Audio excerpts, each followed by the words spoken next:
අද අපි යන්නේ මල්ටිවර්ස් එකේ තියෙන අඳුරතම කොනකට.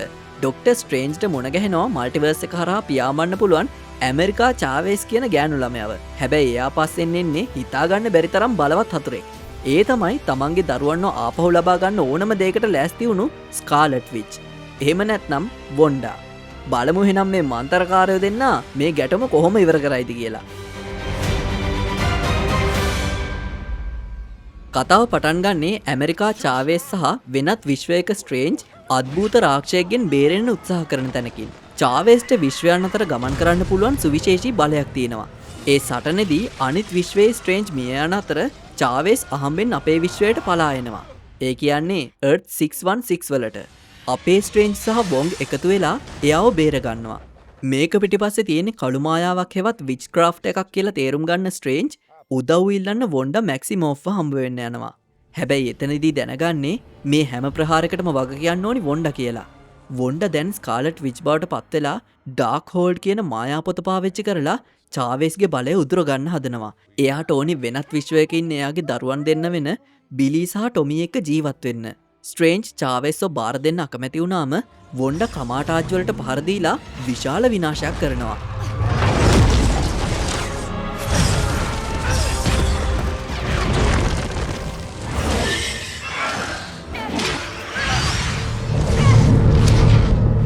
සටන අතරේදී චාවේස් සහ ස්ට්‍රේන්ජ් තවත් විශ්වයකට ඒ කියන්නේ Earth 838 වලට විසි වෙනවා.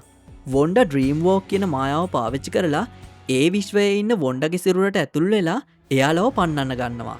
ඒ විශ්වයේදී ස්ට්‍රේන්ජ්ට ඉලුමිනාටි කියන වීරයන් කණ්ඩායම මුණ ගැහෙනවා. මෝඩෝ, කැප්ටන් කාටර්, රීඩ් රිචඩ්ස් ඇතුළු පිරිස.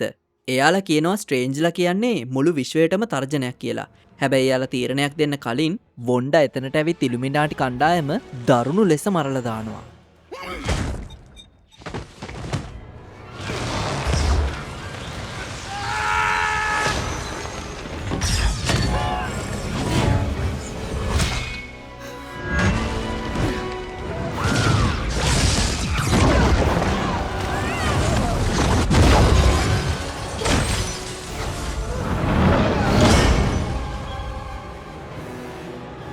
Enough!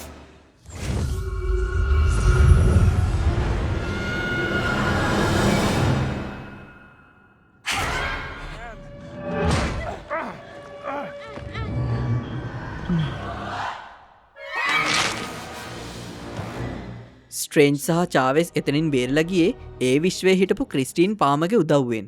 අන්තිමට වොන්ඩා චාවේස්ව අල්ලගෙන එයාගේ බලය ගන්න හදද්දී ස්ට්‍රේන්ජ්ට සිද්ධ වුණා වෙනත් විනාශ වුණු විශ්වයක තියෙන ඩාර්ක් හෝල්ඩ් පොත පාවිච්චි කරලා මැරුණු ස්ට්‍රේන්ජ් කෙනෙක්ගේ සිරුරට ඇතුල් වෙලා වොන්ඩා එක්ක සටන් කරන්න.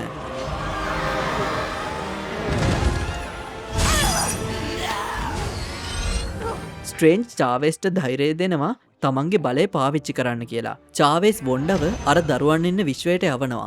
එතනදී දරුවන් වොන්ඩට බය වෙලා තමන්ගේ ඇත්තම අම්මා ගාවට යනවා දැක්කම වොන්ඩා තමන් කරපු වැරද්ද තේරුම් ගන්නවා.